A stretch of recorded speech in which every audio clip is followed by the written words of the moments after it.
வணக்கம். வக்ரதுண்ட மகாகாய சூரியகோடி சமப்பிரப அபிக்னம் குருமே தேவ சர்வகாரியேஷு சர்வதா. தென்னாட்டுடைய சிவனை போற்றி, என் நாட்டவர்க்கும் இறைவா போற்றி. நண்பர்களே, இந்த புதிய நண்பர்களே, இந்த புதிய காணொலியில் உங்கள் அத்துணை பேரையும் சந்திப்பதில் மிக்க மகிழ்ச்சி கொள்கிறேன். இன்னைக்கு நம்ம பார்க்க போறது குரு வக்ர பயிற்சி பலன்கள் 2024 வரிசையில மிதுன ராசி. அதாவது 9ஆம் தேதி அக்டோபர் 2024 9th of October 2024 இருந்து 4th February 2025 வரைக்கும் குரு பகவான் மிருக சீரிட நட்சத்திரத்திலே வக்ரமாகி அதிலேயே வக்ர நிவர்த்தி அடைவார். இந்த காலகட்டங்கள் 5 மாசம் 12 ராசிகளுக்கான பலன்கள் பார்க்கிற வருஷம் இன்னைக்கு நம்ம பார்க்க போறது மிதுன ராசி. காலபுருஷனுடைய 3ஆம் வீடு, புதன் பகவான் ஆட்சி பெறக்கூடிய வீடு. அதாவது மிருக சீரிடம் 3ஆம் பாதம் தொடங்கி புனர்பூசம் 3ஆம் பாதம் வரை நட்சத்திரங்களை கொண்ட ஒரு அற்புதமான ஒரு வீடு. நண்பனுக்கான வாழ்க்கை, எல்லோரையும் நம்பி ஏமாறுவது பிறவி குணமாக கொண்ட மிதுன ராசி என்பவர்களுக்கு இந்த காலகட்டங்கள் எப்படின்னு பார்ப்போம். பொதுவா மிதுன ராசிக்கு குரு பகவான் மாரகாதிபதி மற்றும் பாதகாதிபதி. குரு பகவான் மிதுன ராசிக்கு நல்லவர் அல்ல. குரு பகவான் மிதுன ராசிக்கு நல்ல பலன்களை தருபவர் அல்ல. இந்த காலகட்டங்கள்ல வக்ர கதி அடைகிறார். வக்ர பலன்களை கணிக்கும் பொழுது ரொம்ப கவனமாக கணிக்க வேண்டும். இந்த வக்ரம் அடையக்கூடிய கிரகங்களானது எதிர்மறையான பலன்களை செய்யும் அப்படிங்கிறத ஓரளவுக்கு சொல்லலாம். ரொம்ப துல்லியமா கணிக்க வேண்டியது. நேர்கதியில ஒரு கிரகம் இருக்கும் பொழுது கொஞ்சம் கணிப்பது சுலபம்.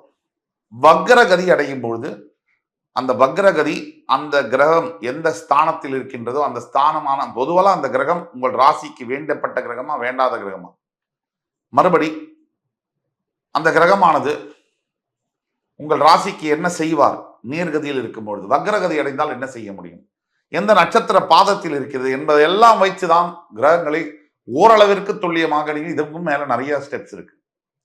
இப்ப வக்ரகதி ஆகக்கூடிய குரு பகவான் மிதுன ராசிக்கு அருமையான பலன்களை தருவார் அப்படிங்கிறது தான் சத்தியமான உண்மை. இயற்கையில் எதிரியான ஒரு கிரகம் வக்ரகதி அடையும் பொழுது தன் இயல்பு தன்மையை இழந்து எதிர்மறையான தன்மையை பெறுகிறது. உங்களை எதிர்க்க வேண்டும் என்று நினைக்கின்ற குரு பகவான் தன் இயல்பு தன்மையை இழந்து வக்ரகதியில் உங்களுக்கு நற்பலன்களை 2 மடங்காக செய்ய கடமைப்பட்டவராக மாறுகின்றார் என்பதுதான் கடவுள் மீது ஆணை. இந்த இடத்துல குரு பகவான் செய்யக்கூடிய ஒரு மிகப்பெரிய விஷயம் என்னன்னா, மிதுன ராசிக்கு எப்பவுமே அடுத்தவர்களை சுலபமாக நம்பி ஏமாறுகின்ற ஒரு குணம் உண்டு. ஆனா உலகத்துல பல பிரச்சனைகளை சந்தித்து தன் அறிவின் மூலியமாகவும் தன் உலக ஞானத்தின் அனுபவத்தின் மூலியமாகவும் கடைசியில் வெற்றி கொடியை நாட்டவே செய்வார்கள் இந்த மிதுன ராசி என்பவர்கள். எவ்வளவு பிரச்சனை வந்தா என்ன சார், நிதானத்துடனும் புத்தி கூர்மையுடனும் உலக அறிவுடனும் செயல்பட்டு கடைசியில மிதுன ராசி என்பவர்களாகி நீங்கள் தான் வெற்றி பெறப் போகிறீர்கள், வெற்றி பெறுவீர்கள். இது சத்தியம். இதுக்கும் மீறி மிதுன ராசியில நான் இருக்கேன், என்னால் வெற்றி பெற முடியவில்லை அப்படின்னா உங்களுடைய சுய ஜாதகம் காரணமாக இருக்கும். இப்ப நம்ம பேசக்கூடிய எல்லா பலன்களும் பொது பலன்களே. தனிப்பட்ட உங்களுடைய வாழ்க்கைக்கான பலன்கள் தான் 80% ஜனன ஜாதகம் தான் வேலை செய்யும். 20% தான் பொது பலன்கள் வேலை செய்யும். இருந்தாலும் இந்த 20% வேலை செய்யும். ஒரு கார் அப்படிங்கிறது உங்க ஜனன ஜாதகம், அதுல இருக்கிற பெட்ரோல் அப்படிங்கிறது இப்ப நம்ம சொல்லக்கூடிய பலன்கள். உங்களுக்கு உண்மையாவே உங்க ஜாதகத்துல உங்களுடைய வாழ்க்கையில் என்ன நடக்கும் தெரியணும் அப்படின்னா கீழே கொடுப்புல வாட்ஸ்அப் நம்பர்ல எங்களை தொடர்பு கொண்டு ஆன்லைன் அப்பாயின்மெண்ட் பணம் கட்டி பேமெண்ட் பண்ணி ஆன்லைன் அப்பாயின்மெண்ட் பெற்று வரும்போது துல்லியமான பலன்களை கணித்துதான் காத்து கொண்டிருக்கிறோம். அது மட்டும் இல்லாம இந்த வீடியோவை தொடர்ந்து பாருங்க. கடைசியில் இந்த வீடியோவை மறந்துடாம சப்ஸ்கிரைப் பண்ணுங்க.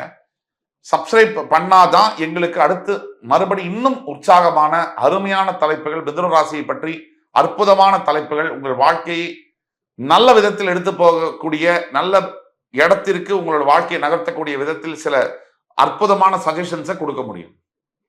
ஆக இந்த மிதுன ராசிக்கு மாரகம் மற்றும் பாதகஸ்தானத்திற்கு அதிபதியாக வரக்கூடிய குரு பகவான் உங்களுடைய விரயஸ்தானத்தில் போய் பெயர்ந்திருக்கிறார் மே 1ஆம் தேதி. அதாவது 11ஆம் இடத்தில் இருந்து வந்த குரு பகவான் மே 1, 2024 அப்புறமா உங்களுடைய 12ஆம் இடம் விரயஸ்தானத்திற்கு பெயர்ந்திருக்கு. அது ரொம்ப நல்ல விஷயம். உங்களுக்கு வேண்டாத கிரகம் உங்களுடைய விரயஸ்தானத்தில் இருக்கிறது யோகம். 6, 8, 12ல நமக்கு வேண்டாதவங்க மறையணும், நமக்கு வேணுங்கிறவங்க வலுக்கு பெறணும், நமக்கு எதிரிகள் மறையணும் அப்படிங்கிறதான் தத்துவம். இப்ப உங்களுடைய குரு பகவான் விரயஸ்தானத்துல இருக்காரு. நேர்கதியில அவர் விரயஸ்தானத்துல இருக்கும் போது சில தூக்கம் சம்பந்தப்பட்ட தொந்தரவுகளை ஏற்படுத்துவார். சில அதாவது ஆண் பெண் உறவிலான பிரச்சனைகளில் சில தொந்தரவுகளை ஏற்படுத்துவார். இதுதான் உண்மை. திருமணம் சார்ந்த விஷயங்களில் குடும்பத்தில் பிளவுகளை ஏற்படுத்தி இருப்பார். திருமணம் சார்ந்த விஷயங்களில் குடும்பத்தில் சில ஒற்றுமை இல்லாத வாக்குவாதங்களை ஏற்படுத்தி இருப்பார். அதெல்லாம் போக்குகின்ற அளவில் மிருகசீரிட நட்சத்திரம், உங்களுடைய எதிரியுடைய நட்சத்திரத்தில் அவர் வக்ரம் அடைவது இன்னும் சிறப்பு. உங்கள் எதிரி உங்களுடைய எதிரியுடைய இன்னொரு எதிரியுடைய நட்சத்திரத்தில் வக்ரம் அடைவது கெட்டவன் கெட்டிடில் கிட்டிடும் ராஜயோகம். இப்ப குரு இருக்கிற இடத்த கூட பார்க்கிற பார்வைகளுக்கு பலம் அதிகம்னு சொல்லுவோம். அதுதான் உண்மை. உங்களோட விரயஸ்தானத்தில் இருக்கக்கூடிய குரு பகவான் வாழ்க்கையில பல பிரச்சனைகளை சந்தித்து எல்லாவற்றையும் பொறுத்துக்கிட்டு உங்களுடைய உலக அறிவு மூலியமாக அனுபவத்தின் மூலியமாக வெற்றி பெறக்கூடிய ஒரு ராசி என்றால் அது மிதுன ராசி. பிரச்சனைலாம் கொஞ்ச நஞ்சம் இல்லை. உங்களுக்கு இருக்கிற உலக அனுபவமும் அறிவும் மற்ற ராசிகளுக்கு விட அதிகமாக இருக்கும். உங்களுடைய 4ஆம் இடம் என்று சொல்லக்கூடிய கன்னிராசியை 5ஆம் பார்வையாக பார்க்கக்கூடிய குரு பகவான் உங்களோட சுகஸ்தானம், உங்களுடைய நிலம், வீடு, வாகனத்தை குறிக்கக்கூடிய இடம், உங்களோட தாயாருடைய உடல் நலத்தை குறிக்கக்கூடிய இடம், அங்கே குரு பார்வை வக்ரகதியால் விழுவதால் இந்த காரகத்துவம் எல்லாம் சிறப்பு பெறும். ஒரு எடுத்துக்காட்டுக்கு, ஒரு நிலம் வீடு வாங்கக்கூடிய யோசனை இருக்கு அப்படின்னா அதை நீங்க கண்டிப்பா இப்ப நீங்க செயல்படுத்தலாம். அக்டோபர் 9 முதல் பிப்ரவரி 4 வரை மிகப்பெரிய வீடு, அசையா சொத்துக்கள் வாங்கக்கூடிய, வாகனம் வாங்கக்கூடிய யோகங்களும் வரும் உங்களுக்கு. அதே மாதிரி மூத்த சகோதரர்கள் மூலியமாக மிகப்பெரிய பலன்கள், அட்வான்ஸ்டு எஜுகேஷன் படிக்கணும் அப்படிங்கிறவங்களுக்கு, ஃபாரின் எஜுகேஷன் எல்லாம் படிக்கணுங்கிறவங்களுக்கு அது சாத்தியமாகும். அதே மாதிரி குரு பகவான் தன்னுடைய 7ஆம் பார்வையால் உங்கள் 6ஆம் இடத்தை பார்ப்பதனால், அதுவும் வக்ரகதியில் பார்ப்பதனால் பல மாதங்களாக ஆண்டுகளாக இருந்து வந்த கடன் சுமை, பணம் சம்பந்தப்பட்ட பிரச்சனைகள், கொடுக்கல் வாங்கல் தகராறுகள் முற்றுப்புள்ளி அடையும். உங்களுக்கு மறைமுகமாக தொல்லை கொடுத்து வந்த எதிரிகளுடைய தொல்லை என்பது இந்த காலகட்டத்தில் அழிந்தே போகும். எதிரிகள் மறைவார்கள். அதே மாதிரி தன்னுடைய 7ஆம் பார்வையால உங்களுக்கு மிகப்பெரிய ஒரு என்ன சொன்னா, நோய்கள் சம்பந்தப்பட்ட விஷயங்கள், உடல் உபாதைகள், உடல்ல இருக்கக்கூடிய அத்துணை பிரச்சனைகளையும் தீர்க்கக்கூடிய வகையிலே குரு பகவான் 7ஆம் பார்வையை மகர ராசி மீது பிரவேசிக்கிறார். அதே மாதிரி அவருடைய 9ஆம் பார்வையால் உங்களுடைய 8ஆம் வீடு ஆயுள் ஸ்தானத்தை பார்க்கக்கூடிய குரு பகவான் ஏதோ அவமானம், அசிங்கங்கள் எல்லாம் சந்தித்து வந்த மிதுன ராசி என்பவர்களுக்கு அதிலிருந்து விடுதலையை தருவார். அதே மாதிரி சில விபத்துகளின் காரணமாக நோய்வாய்ப்பட்டோ இல்ல உடல் பெரிய ஒரு மேஜர் டிசீஸ் மூலியமாக அவஸ்தப்பட்டு கொண்டிருந்தவர்களுக்கு அதிலிருந்து ரிலீஃபை கொடுப்பார். திடீர் அதிர்ஷ்டத்தை ஏற்படுத்துவார். வெளிநாட்டு சம்பந்தப்பட்ட தொடர்புகளை தருவார். படிக்கணும், கல்யாணம் பண்ணணும், வேலை பார்க்கணும், இந்த 3 விஷயத்துக்காக தான் ஒருத்தர் வெளிநாடு போகணும். இதை விட்டுட்டா இல்லீகலா தான் போக முடியாது. ஒரு டூரிஸ்டா போவார் இல்லைடா.